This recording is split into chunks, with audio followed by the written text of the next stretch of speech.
Morning. Good morning. Today's November 4th, and it's another day we get to be here. And today, it's Saturday, and so we started Divine King's Council a little later today because one of our members has to get up at 4:30 in the morning because he's on the West Coast at our regular time, and so Saturday we made it a little later. So I woke up today at my regular time, 5 a.m. and I was like, well, I need to rest. Today's a day of rest. Just rest like another hour and then get up and go do this call. And my brain wouldn't stop.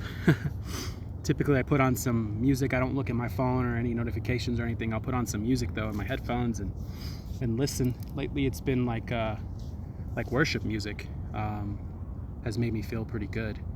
And so that's just really new for me, listening to that. But today I felt like anxiety, right? And I was like, what is this?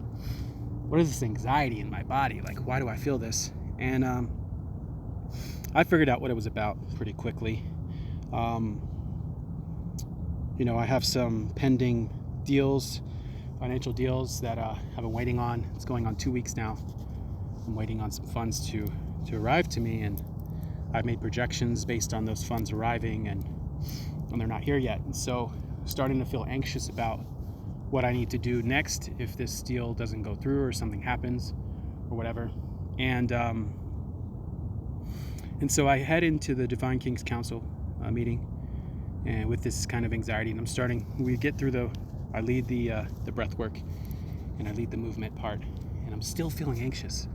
I was sure that the moving and the breathing would kind of move it out of my body, and it didn't. And so I found it again when we were journaling. We're doing gratitude, we're writing what we're grateful for, and there's certain things that I was sharing or that I was writing that I was grateful for that I felt like, ooh, is that true? Right? There was something about abundance that I was attracting into my life through seeds that I already planted. And then there was something else. What was it? I'm so grateful for the ability to experience all the range of what it means to be alive. Right? And what I was speaking of in that moment was being able to feel high and great, and also being able to feel and sit with anxiety or bad feelings or low feelings, and but it didn't make that feeling go away. And so I shared that with the guys, and after everyone shared, they were asking me, they're like, hey, what's going on? Talk to us.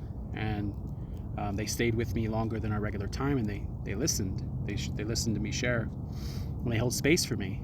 And in that moment, they also gave me, let me count, 1, 2, 3, 4, 5, 6, 7, 8 different tools amongst these other men that I could use to get myself out of or modify or deal with and sit with what I was feeling, right? And so one of them shared with me a book that they were reading called Happy Money. I'm going to check it out. The other one, another guy sent me or reminded me of an exercise that really in that moment I was like, oh shit, that would be really helpful. It was the exercise I shared on a reel a few days ago about sitting with your fear and learning to accept it and dance with it courageously.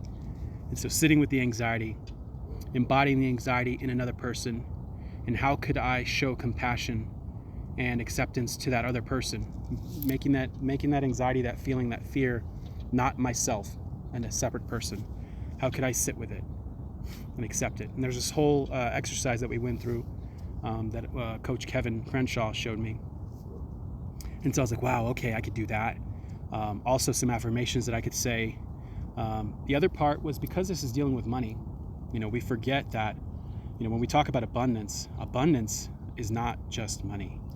Money is one little tiny little sliver of the whole spectrum of abundance, right? And so reframing and remembering that I already am abundant.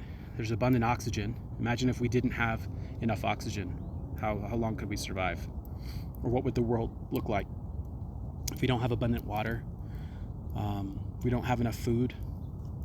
if we don't have enough sunlight. Like, there's so much to abundance, right?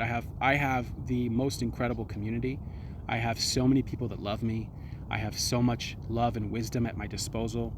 I have so much support. Like, there's such an abundance in my life that just because that money part of it at this moment is not aligned with the rest of it doesn't mean that I'm not abundant. And I was definitely not remembering that. I was literally only thinking of it as, oh, these people owe me money, therefore I'm not abundant, right? And so that was a big reframe. There was another exercise that was shared about, when you feel this anxiety or this dark, hard feeling, take yourself in your mind to a moment where you won, where you were, you achieved something, you won something, you were really, really high. Can you go back into that moment and feel it for a moment and sit in that feeling of like achievement, or that you won, or you made it, or you overcame something big. It was a big moment for you. Can you feel what that felt like? Right? Can you sit with that? And then, can you go to a low moment? Can you go to the lowest moment that you can remember? The darkest period of your life, where for me it was when I didn't want to live anymore. Now, can I go to that moment and put myself in those feelings for a moment? And what that does is it gives you perspective of what you're going through right now, right? The range of high and low, and where are you at right now? So I think that was powerful. I didn't get to do that one with Coach Emily, but I was told about it because I was on this call with these guys. Another thing was smell anchors in memories. So you can buy these things called boom boom sticks, and they're essential oils that you can smell. Every time you're like in a heightened state, you can take a sniff of it. And then when you need to bring yourself back or trigger a heightened state, you can pull it out and smell it, and it can trigger that memory for you, right? And so all of these different tools were given to me because I'm a community with other people, because I'm surrounding myself with people who do this kind of work. And so it just made me feel so grateful and thankful that I have these men to hold me accountable, to hold space for me, to help me when I need help, for me to be allowed to give to them and to receive from them.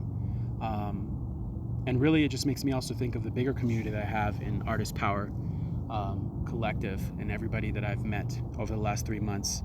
I mean, soul level family. Like, I found my home with these people. And I think it's really important that whatever you're going through, and however you are, or how you've been doing in your life, that you find other people who are on a similar path, or who are ahead of you, that you can surround yourself with and spend time with. Because if you don't have that level of support, like, I honestly don't know how I managed to get to where I got without more support, because I've always leaned on myself. I've always been kind of like, I can do it on my own. And yes, it's made me resilient and independent in many ways, but it's also made me resistant to receiving. And the giving and receiving is a cycle. So if you're lacking on one, it's because you might be lacking on the other, right? So if you're always giving but never receiving, then the flow is not right. And so right now I'm really learning how to receive from people in my life, and it's been really a lot harder than I thought it would be. And so I just want to encourage you that if you don't have a community, to seek out that community. And if you look, you'll find it, right? But you want to find people who will support you, who will be there for you, who will hold space for you, who are doing the things that you want to do in life. If you're only surrounded by people who are living for the weekend, have no goals or aspirations, they're doing the same thing that they were doing 15 years ago, 10 years ago, 5 years ago, then your life is going to look just like theirs.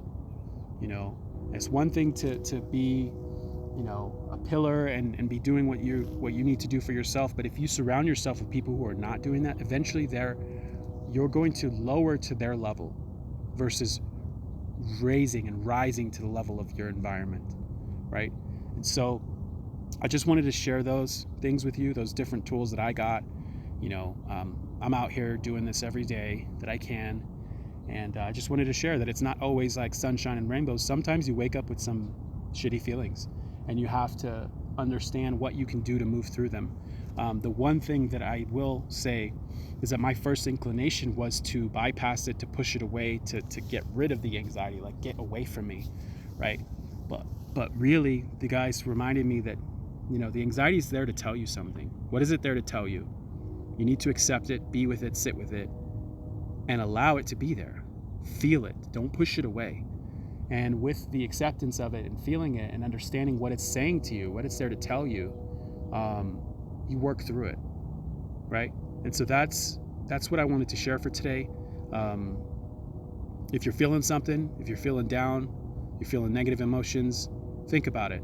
You don't always need to try to get rid of it or trick yourself or distract yourself. It's trying to tell you something. You need to listen. What is it that it's saying? And find tools like some of the ones that I mentioned that you can use to work through that negative feeling and pass through it. I'm already like 1,000 times better. It's gone, but I've sat with it. I've accepted it. I've listened to what it had to say to me, and it brought up some questions for me that I need to ask myself on a more daily basis. And so with that, blessings and big love. Peace.